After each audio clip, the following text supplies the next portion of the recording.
So this chanting is from Mahabharata and it is in Anushasana Parva. Bhishma is giving the essence teaching to King Yudhishthira in front of a big gathering, very big personalities like Krishna and Arjuna and Vedavyasa and all the rishis, Galava.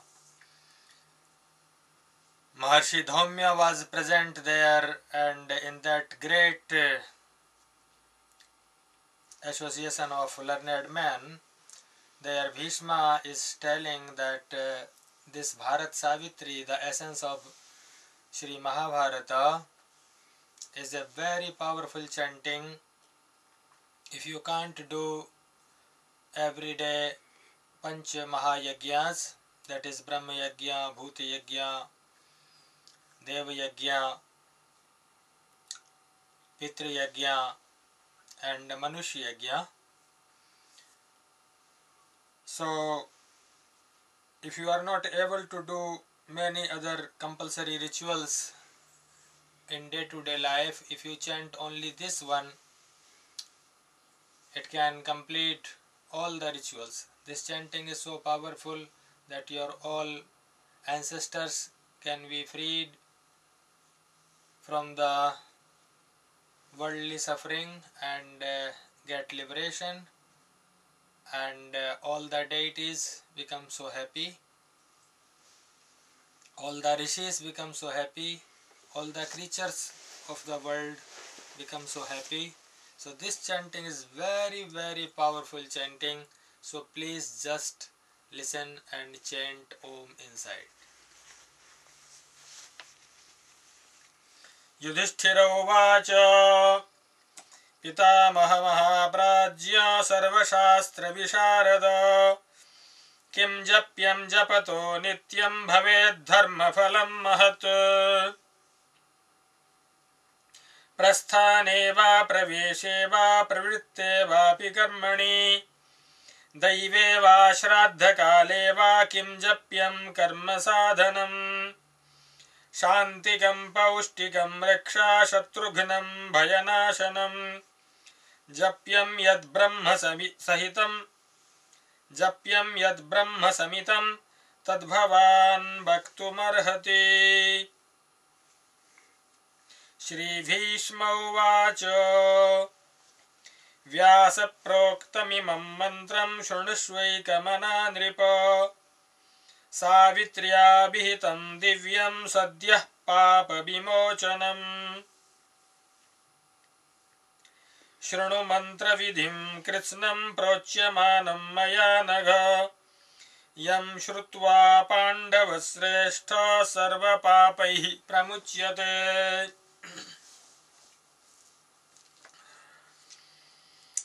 Ratriyavahani dharmajya japan papairna lipyate tatteham sampravakshyami shrunusvaikamana nripa Ayushman bhavate chaivam yam shrutva parthivatmaja Purushastu susiddhartha pretya cheha cha modate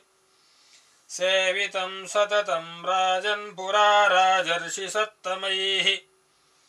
Kshatra dharma parair nityam satya brata parayanaihi Idamannigam abhyagram kurvadbhirniyataihi sada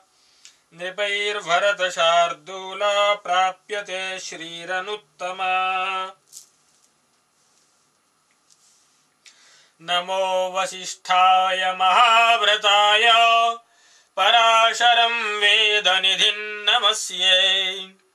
Namostvanandaya mahoragaya Namostu siddhebhya ihakshayebhyah Namostrishyah paramam paresham Deveshu devam varadam varanam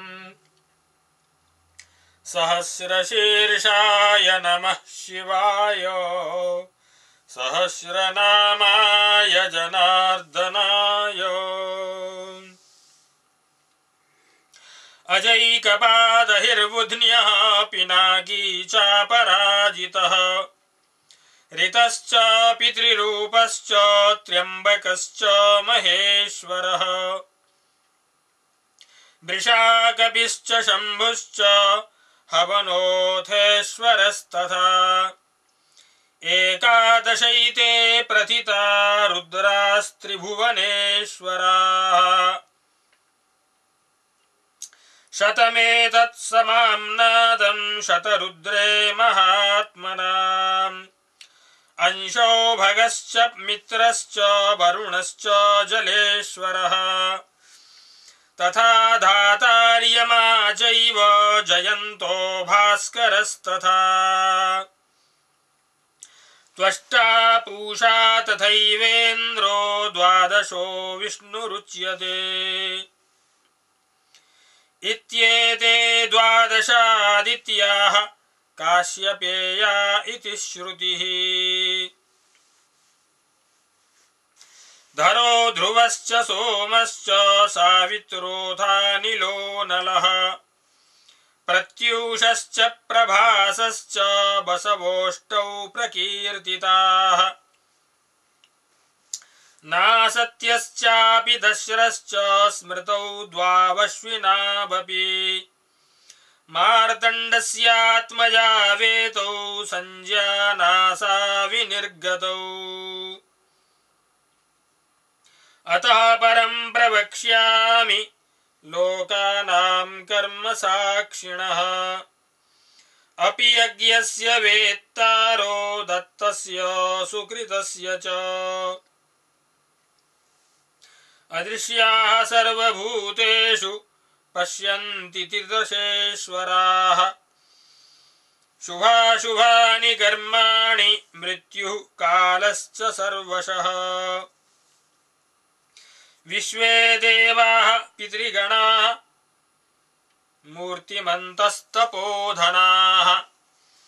मुनयश्चैव सिद्धाश्च तपो मोक्षपरायणाः शुचिस्मिताः कीर्तयतां प्रयच्छन्ति शुभं नृणाम् प्रजापतिकृतानेतान् लोकान् दिव्येन तेजसा वसन्ति सर्वलोकेषु प्रयताः सर्वकर्मसु प्राणानामीश्वरानेतान् कीर्तयन् प्रयतो नरः धर्मार्थकामैर्विपुलैर्युज्यते सह नित्यशः लोकांश्च लभते पुण्यान् विश्वेश्वरकृतान् शुभान् एते देवास्त्रयस्त्रिंशत् सर्वभूतगणेश्वराः नन्दीश्वरो महाकायो ग्रामणी वृषभध्वजः ईश्वराः सर्वलोकानां गणेश्वर विनायकाः सौम्या रौद्रा गणाश्चैव योगभूतगणास्तथा ज्योतिंषि सरितो व्योम सुपर्णः पतगेश्वरः पृथिव्यां तपसा सिद्धाः स्थावराश्च चराश्च हिमवान् गिरयः सर्वे चत्वारश्च महार्णवाः भवस्यानुचराश्चैव हरतुल्यपराक्रमाः विष्णुर्देवोऽथ जिष्णुश्च स्कन्दश्चाम्बिकया सह कीर्तयन् प्रयतः सर्वान् सर्वपापैः प्रमुच्यते।